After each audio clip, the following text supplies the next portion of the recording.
আমার বয়স কত জানেন? 23। আপনার চেয়ে 3 বছরের বড় আমি।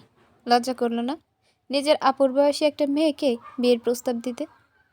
ছেলেটা নিজের দৃষ্টি আলো তুখুর করল, কণ্ঠে গম্ভীরতা এঁটে বলল, ভালোবাসি আপনাকে হৈমন্তিকা। ছেলেটার বেহায়াপনা দেখে খানিক বিরক্ত হলো হৈমন্তী। রেগে গেলে তার নাক কাঁপতে শুরু করে। এখনও কাঁপছে। ঝাঁঝালো গলায় সে আওড়ালো, আমার নাম হৈমন্তী, হৈমন্তিকা নয়। আপনাদের বিল্ডিংয়ে ভাড়া থাকি বলে ভাববেন না আপনাকে ভয় পাই আমি। আর একবার যদি আমাকে এইসব ফালতু প্রস্তাব দেন, তাহলে আপনার বাবা মাকে বলতে দেরি করব না আমি, মনে থাকে যেন। বলে নিজের তীক্ষ্ণ চাহনি দ্বারা একবার দেখে নিল ছেলেটাকে, যেন চোখ দ্বারাই ভস্ম করে দেবে তাকে। তারপর গটগট পায়ে চলে যেতে লাগলো বিল্ডিংয়ের ভেতর। পেছন থেকে তুষার যখন আবেগী স্বরে বলল, আপনাকে আমি আপু মানি না হৈমন্তিকা। আপনাকে ভালোবেসেও কোনো অপরাধ করিনি। আমি আপনাকে ভালোবাসবো, সেটা আপনি না চাইলেও। হৈমন্তিকা শুনেও শুনল না যেন। ছেলেটার মাথা গেছে একদম। নিজের চেয়ে 3 বছরের বড় মেয়েকে বলে কিনা ভালোবাসি। হৈমন্তিকা প্রথমে ভেবেছিল তুষার মজা করেছে এমন। তবে না, দিনে দিনে এর উদ্ভট সব কাণ্ড বেড়েই চলেছে। এই যেমন কালকের ঘটনাটাই ধরা যাক। হৈমন্তিকা একটা ছেলে প্রপোজ করেছে বলে ছেলেটাকে কি মারধর নাই করছে সে। হৈমন্তিকা এতদিন বাচ্চা ছেলে ভেবে কিছু বলেনি, কিন্তু এবার সে ভেবে নিয়েছে আবারও এমন কিছু হলে সে সত্যিই নালিশ করে দেবে তুষারের বাবার কাছে। বৃষ্টি বাড়ছে, সাথে কোনো ছাতা আনেনি হৈমন্তী। দোকানের ছাউনির নিচে আর একটু ঠেসে দাঁড়ালো সে। আর কতক্ষণ যে এই বৃষ্টির মাঝে দাঁড়িয়ে থাকতে হবে কে জানে। আশেপাশে কোনো রিকশাও দেখা মিলছে না। যেন হয়ে ক্লান্ত নিঃশ্বাস ফেলল হৈমন্তী। হঠাৎ পাশ থেকে চিরচেনা এক কণ্ঠ কানে এলো তার, এখানে দাঁড়িয়ে আছেন কেন হৈমন্তিকা? ছাতা আনেননি? হৈমন্তী চমকে তাকালো। নিজের পাশে তুষারকে দেখে চোখ বড় বড় করে প্রশ্ন ছুড়ল, আপনি এখানে? আবার আমার পিছু নেওয়া শুরু করেছেন? তুষার মুচকি হেসে বলল, আপনার কিছু পিছু নেওয়ার প্রয়োজন পড়ে না হৈমন্তিকা। ভাগ্য নিজেই আপনাকে আমার কাছে টেনে আনে। এবার চলুন, আপনাকে পৌঁছে দিই। আপনার কি ধারণা আমি আপনার সঙ্গে যাব? মরে গেলেও না। আপনার ইচ্ছা পরে কিছু হলে কিন্তু তার দায় আমি নেব না। নির্লিপ্ত ভঙ্গিতে কথাটুকু বলে হাতের লাল ছাতাটা খুলে নিল তুষার। এরপর ধীর স্থির ভঙ্গিতে কেটে যেতে লাগলো সামনের পথে। হৈমন্তী হাত ঘড়ির দিকে তাকালো। রাত 8:40। আর কিছুক্ষণ পরই 9টা বেজে যাবে। এ রাস্তা তেমন সুবিধার না, তার উপর রিকশাও নেই আশেপাশে, বৃষ্টিও কমছে না। হৈমন্তীর কি যাওয়া উচিত তুষারের সঙ্গে? সে একবার তুষারের যাওয়ার পথে তাকিয়ে আবার উল্টো পথে তাকালো। নির্জন রাস্তাটি দেখে মুহূর্তে ভয় এঁটে বসলো হৈমন্তীর মস্তিষ্কে। কি ভেবে উঁচানো গলায় ডাকলো তুষারকে। 2-3 বার ডাকলো। তুষার নামলো। মুখে বাঁকা হাসি ফুটিয়ে এগিয়ে এলো হৈমন্তীর দিকে। খানিক ঝুঁকে ফিচিল হেসে বলল, ভয় পাচ্ছেন হৈমন্তিকা? হৈমন্তী হকচালো। থতমত গলায় বলল, আমি ভয় পাবো কেন? আমি তো ভেবেছি আপনি ভয় পাবেন একা একা যেতে। তাই বড় আপু হিসেবে আমার কর্তব্য আপনার সঙ্গে যাওয়া। আমি তো শুধু আমার কর্তব্যই পালন করছি। বড় আপু কথাটা কর্ণকুহরে প্রবেশ করতেই চোখ মুখ শক্ত হয়ে গেল তুষারের। দৃষ্টি কঠিন হয়ে এলো। গম্ভীর স্বরে নিদারুণ অধিকার বোধ নিয়ে সে বলল, আপনি আমার বড় আপু নন হৈমন্তিকা। হৈমন্তী রাগল না এবার, বরং বোঝানো স্বরে বলল, আমি আপনার আপুই তুষার। সেটা আপনি মানুন আর না মানুন।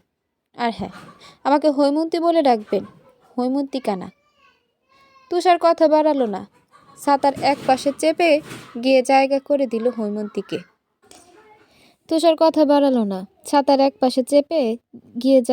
দিল হৈমন্তীকে। নিজ মনে বিড়বিড় করে উঠল, আপনি আমার কে হন সেটা সময়ই বলে দেবে হৈমন্তিকা। নির্জন নিস্তব্ধ রাস্তা, চারদিকে শুধু বৃষ্টির ধূপধাপ শব্দ শোনা যাচ্ছে। মাঝে মাঝে 2-1টা সিএনজি কিংবা রিক্সা হর্ন বাজিয়ে ব্যস্ত হয়ে ছুটে চলছে নিজ গন্তব্যে। সবকটা যাত্রীতে ভরপুর, থামানোর জন্যে। হৈমন্তী জড়সড় হয়ে হাঁটছে তুষারের সঙ্গে। ছাতা ছোট হওয়ায় বারংবার নিজের হাতে তুষারের হাতের স্পর্শ পাচ্ছে সে। অস্বস্তি হচ্ছে খুব। হৈমন্তী হাতটা বুকের সঙ্গে মিশিয়ে নিল। হাঁটার গতি আরো বাড়িয়ে ক্ষীণ স্বরে বলল, জলদি হাঁটুন তুষার, পথটা শেষই হচ্ছে না। হৈমন্তীর কণ্ঠে বিরক্তি যেন চুইয়ে চুইয়ে পড়ছে। অপরদিকে কাঁধসহ পুরো এক পাশ ভীষণভাবে ভিজে গেছে তুষারের। তবুও আনন্দপূর্ণ মেজাজে আছে সে। গলা ছেড়ে এবার গান গেয়ে উঠল তুষার। এ পথ যদি না শেষ হয় তবে কেমন হতো। হৈমন্তী একবার আর চোখে তুষারের দিকে তাকালো। রাশভারী গলায় বলল, খুবই বাজে হতো। উহ, আপনার আর আমার প্রেম হতো, নাকচ করে বলল তুষার। হৈমন্তী রেগে গেল। আপনাকে কিন্তু ধাক্কা দিয়ে ফেলে দেব তুষার। দিন, আমিও আপনার হাত টেনে ফেলে দেব। বিরক্তিতে মুখ দিয়ে চ শব্দ বেরিয়ে এলো হৈমন্তীর। বাকি পথটুকু তুষার নানান কথা বললেও সে টু শব্দটিও করল না। বিল্ডিংয়ের কাছাকাছি আসতেই হৈমন্তী ছোট্ট করে একটা ধন্যবাদ জানিয়ে চলে যেতে চাইল। তুষার হাত ধরে আটকালো। সঙ্গে সঙ্গে এক ছটকায় হাত ছাড়িয়ে নিল হৈমন্তী। ঝাঁঝালো দৃষ্টিতে তাকাতেই নির্বিশেষ চেয়ে তুষার শুধু বলল, সরি। হৈমন্তী দাঁড়ালো না আর, ছুটে চলে গেল সেখান থেকে। দুপুরবেলা ছাদে টানানো রশি থেকে কাপড় নিচ্ছে হৈমন্তী। রোদে তেজি আলো সরাসরি চোখে মুখে পড়ছে তার। বিরক্তিতে কপাল কুঁচকে যাচ্ছে। কাপড় নিতে নিতে আনমনে ছাদের দরজার দিকে তাকালো সে। থমকে গেল। ছাদের দরজায় হেলান দিয়ে দাঁড়িয়ে আছে তুষার। প্রশস্ত বুকে দু হাত আড়াআড়িভাবে রাখা। ঘুমার্ত মুখখানা লাল হয়ে আছে। নির্বিশেষ দৃষ্টি তার দিকে নিবদ্ধ। হৈমন্তী এক পলক সেদিকে তাকিয়েই চোখ আবার ফিরিয়ে নেয়। নিজের কাজে ব্যস্ত হয়ে পড়ে তুষার। তুষার এগিয়ে আসে। হৈমন্তী সামনাসামনি রেলিংয়ে ঠেস দিয়ে দাঁড়িয়ে প্রশ্ন করে, সকালে আসেননি কেন হৈমন্তিকা? আমি অপেক্ষা করছিলাম। হৈমন্তী ক্রুদ্ধ চোখে তাকালো মাত্র, জবাব দিল না। তুষার আবারও বলল, আপনাকে রাগলে ভীষণ সুন্দর লাগে হৈমন্তিকা। সেটা কি আপনি জানেন? বেয়াদবি একটা সীমা থাকে, আপনি সেটা পার করে যাচ্ছেন তুষার। কোনোদিন না আমি আপনাকে থাপ্পড় মেরে দেই, রেগে গিয়ে কাট গলায় বলল হৈমন্তী। জবাবে তুষার ঠোঁট বাঁকিয়ে হাসল। রশি থেকে একটা সাদা রঙের ওড়না নিয়ে হাতে পেঁচিয়ে নিল। অতঃপর বিস্তর গগনে চেয়ে আফসোসের স্বরে বলল, আপনি আরো পরে জন্ম নেননি কেন হৈমন্তিকা? তাহলে আপনার এত বকা শুনতে হতো না আমার। আল্লাহ জানে বিয়ের পর আপনি কি করেন আমার সাথে। হৈমন্তী চোখ রাঙিয়ে তাকালো। উঁচানো স্বরে বলল, ওড়না দিন। এটা আপনার ওড়না? হ্যাঁ। আচ্ছা নিন, বলে হাতে থাকা ওড়না এগিয়ে দিল তুষার। হৈমন্তী দ্রুত নিয়ে নিল সেটা। দক্ষিণ দিক দিয়ে দমকা হাওয়া ভেসে আসছে। সেই হাওয়ায় এলোমেলো হয়ে যাচ্ছে হৈমন্তীর কোমর অবধি কালো কেশ। হৈমন্তী বারবার মাথার ওড়না ঠিক করছে। অস্বস্তি নিয়ে ঠোঁট কামড়ে এদিক ওদিক তাকাচ্ছে। তুষার মন্ত্রমুগ্ধের ন্যায় চেয়ে রইল হৈমন্তীর মুখ পানে। বুকে এক ধরনের চিনচিনে ব্যথা অনুভব করছে সে। ইচ্ছে করছে উন্মাদ প্রেমিকের মতো প্রেমিকার কপালে থাকা চুলগুলো কানে গুঁজে দিতে। তুষার নিজেকে সংযত রাখতে পারল না। হাত এগিয়ে আলতো করে ছুঁয়ে দিল হৈমন্তীর কপাল। কানে চুলগুলো গুঁজে দিতেই হঠাৎ নিজের গালে সূক্ষ্ম ব্যথার আভাস পেল সে। হৈমন্তী চড় মেরেছে তাকে। তুষার বিস্ময় নিয়ে তাকালো। গালে হাত ফুলিয়ে মন খারাপ করে বলল, এত জোরে মারলেন হৈমন্তিকা? ব্যথা পেলাম তো। তুষারের নির্বিকার অভিব্যক্তি দেখে রেগে গেল হৈমন্তিকা। অবিশ্বাস্য গলায় বলল, আপনার কি একটু লজ্জা করে না তুষার? এতটা নির্লজ্জ কেন আপনি? তুষার জবাব না দিয়ে হাসতে লাগলো। হৈমন্তীর সারা শরীরে কেউ আগুন লাগিয়ে দিল যেন। এ ছেলেটাকে কখনো বাচ্চা ছেলে ভেবেছিল সে? এ ছেলেটাকে এ তো আস্ত অসভ্য, পাগল, জাতা। হৈমন্তী আর দাঁড়ালো না। রসপূর্ণ চাহত নিতে একবার তুষারের দিকে চেয়ে কাপড়গুলো নিয়ে চলে গেল ছাদ থেকে। তার যাওয়ার পথে দৃষ্টি মেলে আরেক দফা গালে হাত বুলালো তুষার। বিড়বিড় করে বলল, নরম হাতের কি জোর, একদম ধানি লঙ্কা। ঘরে এসে ক্লান্ত ভঙ্গিতে সোফায় গা এলিয়ে দিল হৈমন্তী। কিছুক্ষণ চুপ থেকে পরক্ষণে চোখ মুখ কুঁচকে চেঁচিয়ে উঠল, আমাকে আর নিতে ছাদে পাঠাবে না মা? এই পিচ্চি সারাদিন ঘরে বসে থাকে, একে কাপড় আনতে বলতে পারো না? শুনে তেতে উঠল হৈমন্ত। কণ্ঠে একরাশ প্রতিবাদী ভাব এটে বলল, মোটেও না, আমি অনেক কাজ করি। হৈমন্তীর চোখ ছোট ছোট করে জিজ্ঞেস করলো, কি এমন কাজ করিস? হৈমন্ত বেশ গর্ব করে বলল, কেন, আজকে সকালে নিজের বিছানা গুছিয়েছি না? এতটুকুই? এতটুকু বলছো কেন? বিছানা গুছানো তোমার কাছে কম লাগে? তাহলে আমি কি করি? আমার মতো কাজ করলে তো তোকে খুঁজেই পাওয়া যাবে না। একটু থেমে আবার বলল, কালকে থেকে তুই যাবি ছাদে কাপড় আনতে। বেশি বাড়াবাড়ি করলে মায়ের একটাও মাটিতে পড়বে না, বলে দিলাম। হৈমন্ত ভেঙচি কাটল। আপন মনে কি যেন বিড়বিড় করতে করতে মোবাইল নিয়ে চলে গেল রুমে।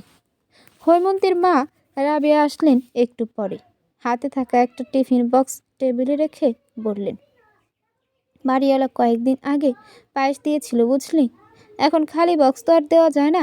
আমি আজকে অল্প বিরিয়ানি বানিয়েছিলাম, ভাবলাম এ ফাঁকে ওদের বক্সটাও দিয়ে দেওয়া যাবে। তো একটু ওদেরকে বক্সটা দিয়ে আয় না মা। হৈমন্তী অসন্তুষ্ট হয়ে তাকালো। একরাশ বিরক্তি নিয়ে বলল, আমি কেন, পিচ্চিকে বলো। রাবিয়া আদুরে গলায় বললেন, ওকে বলেছিলাম, ও যায়নি বলেই তো তোকে বলছি। জানা মা, তুই না আমার লক্ষ্মী মাটা। হৈমন্তী তখন ইচ্ছে করছিল হেমন্তর চুল সব ছিঁড়ে ফেলতে। একটা কাজ বললে করে না ছেলেটা, তার মা ও কম কিসের।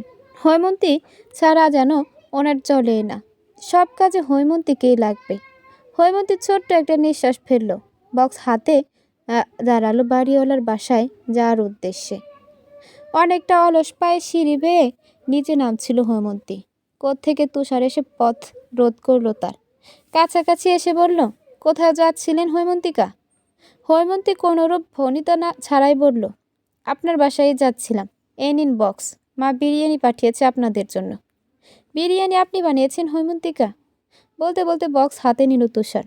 হৈমন্তী সে কথার উত্তর দিল না, বরং খানিক কঠিন গলায় বলল, আপনাকে কতবার বলেছি আমাকে হৈমন্তিকা না বলতে। এখন থেকে হৈমন্তী। হৈমন্তিকা কিছুই ডাকবেন না, আমাকে আপু বলে ডাকবেন। তুষার শীতল চোখে তাকালো তখন। স্বাভাবিক স্বরে আওড়ালো, কখনো শুনেছেন নিজের হবু বউকে আপু ডাকতে? আমি তো আপনাকে হৈমন্তিকায় ডাকবো। একদিন দেখবেন এই আমার থেকে হৈমন্তিকা ডাকটা শোনার জন্য ব্যাকুল হয়ে উঠেছেন আপনি। আমি কিন্তু তখন আপনার ব্যাকুলতা বাড়াবো না হৈমন্তিকা, ভয়ঙ্করভাবে বুকে আগলে রাখবো। তুষারের চিন্তায় ঘুম আসছে না। হৈমন্তিকা ছেলেটার পাগলামি দিন দিন বাড়ছে।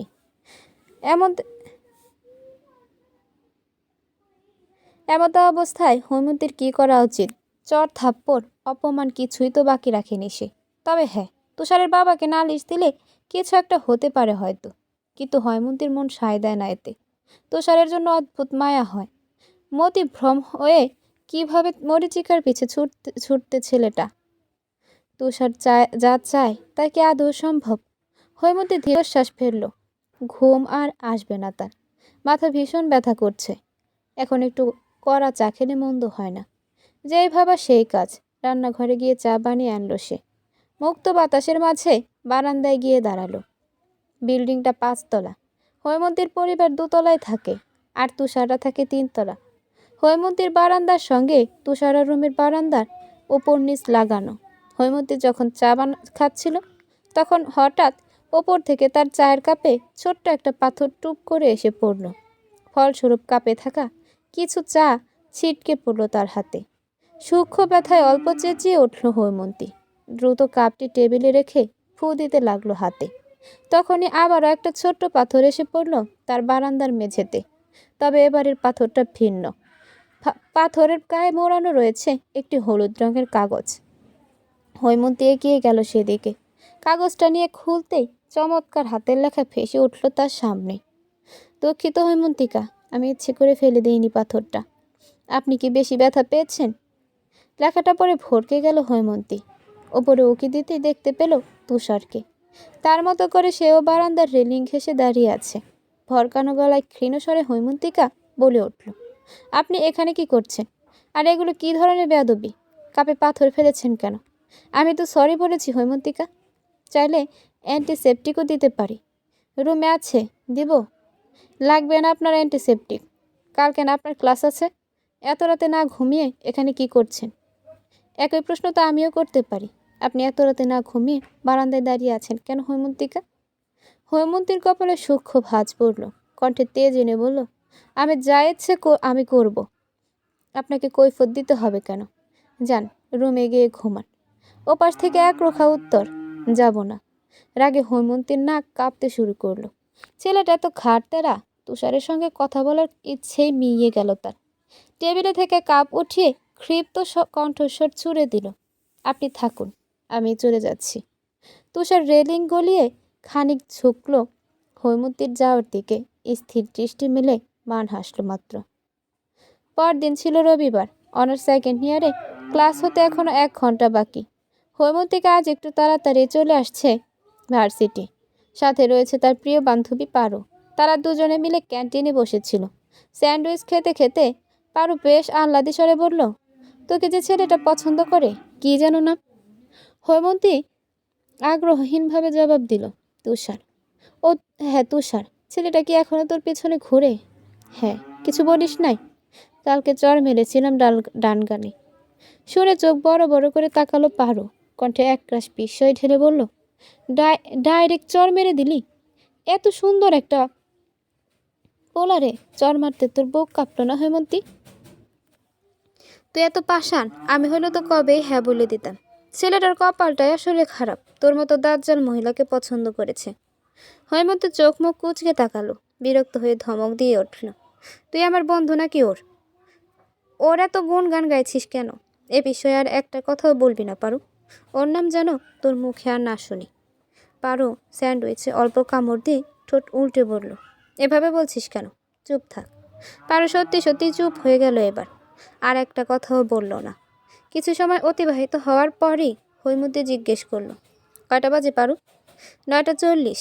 তোমাদের ক্লাস তো একটু পরেই, তাই না? পারো কিছু বলবে তার আগেই পেছন থেকে পুরুষালী কণ্ঠে কেউ বলে উঠল কথাটা। হৈমন্তী ঘাড় ঘুরিয়ে তাকালো। অচেনা এক ছেলে দাঁড়িয়ে আছে তাদের একটু দূরে। সে এগিয়ে আসলো এবার। অনুমতি ছাড়াই হৈমন্তীর পাশের চেয়ারে বসে পড়ল। এক হাত এগিয়ে হৈমন্তীর উদ্দেশ্যে বলল, আমি ইভান, তোমার 1 বছরের সিনিয়র। কেমন আছো? আকস্মিক এমন ঘটায় বিব্রত বোধ করল হৈমন্তী। হাত না মিলিয়েই মান হেসে বলল, জি ভালো আছি। আমি আসলে আপনাকে ঠিক চিনলাম না। আপনি কি আমাকে চেনেন? হাত না মেলো নয়, খানিক অপমান বোধ করল ইভান। তবে মুখে তা প্রকাশ পেল না। হাত গুটিয়ে স্বাভাবিক হেসেই বলল, জুনিয়রদের সব খবরাখবর থাকে আমার কাছে। তুমি আমাকে চেনো না, রাইট? সমস্যা নেই, কিছুদিন যাক, চিনে যাবে। কথাটা কেমন যেন লাগছিল হৈমন্তীর। পছন্দ হলো না, তবুও ভদ্রতা রক্ষার্থে ক্ষীণ হাসল সে।